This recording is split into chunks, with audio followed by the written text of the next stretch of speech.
સુરતમાં બીઆરટીએસ અને city bus દ્વારા અનેક અકસ્માતો કરાયા છે અને કેટલાકના જીવ પણ લેવાયા છે. તે સુરત મનપાના મેયર, સ્ટેન્ડિંગ ચેરમેન, મનપા કમિશનર, જાહેર પરિવહન સમિતિના ચેરમેન સહિતો દ્વારા એક મિટિંગ યોજી ઝીરો એક્સિડન્ટ પોલિસી બનાવવાની વાત કરી હતી.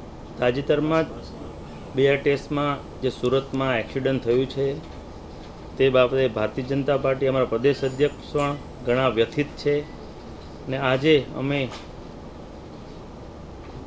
મારા સ્ટેન્ડિંગ રાજનભાઈ, બીઆરટીએસના ચેરમેન સોમનાથભાઈ, શાસક પક્ષના નેતા શશીબેન, કમિશનરશ્રી, ઉચ્ચ અધિકારીઓ અને તમામ ઓપરેટરો આજે મિટિંગ કરી હતી અને આવનારા સમયમાં એક પણ ડેથ ન થાય તે માટે ઘણા ગંભીર નિર્ણય આજે અમે લઈ રહ્યા છીએ. જે નિયમ અમે આજે લીધા છે તેમાં ડ્રાઈવર અને કંડક્ટરની એક તો લાયકાત અમે નક્કી કરશું.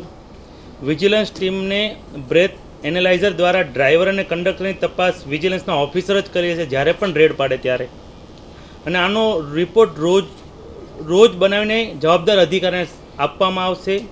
નશાની હાલતમાં જો કોઈ ડ્રાઈવર પકડાય તો તેનો તે જ દિવસે એની એફઆઈઆર થઈ જશે. કર્મચારીને ઓછો પગાર આપવા માટે જવાબદારી ઉપર કાર્યવાહી કરવામાં આવશે. ચોરી, ટિકિટ નહીં આપી, મારપાટ જેવી બાબતો પણ ધ્યાનમાં અમારી આવી છે કે ડ્રાઈવરો અને કંડક્ટરો કરે છે, તો તે માટે એજન્સી સામે પોલીસ એજન્સી અને તેની સામે પોલીસ કાર્યવાહી પણ અમે આગામી સમયે કરશું. ડ્રાઈવર કંડક્ટરને દિન 7માં તમામ ડ્રાઈવર કંડક્ટરને દિન 7માં મેડિકલ ફિટનેસ સર્ટિફિકેટ યોગ્ય ચાર્જ વસૂલીને હવે સ્વીમેર હોસ્પિટલમાં જ એ લોકોને કરાવવું પડશે, નિયર ડૉક્ટર પાસે.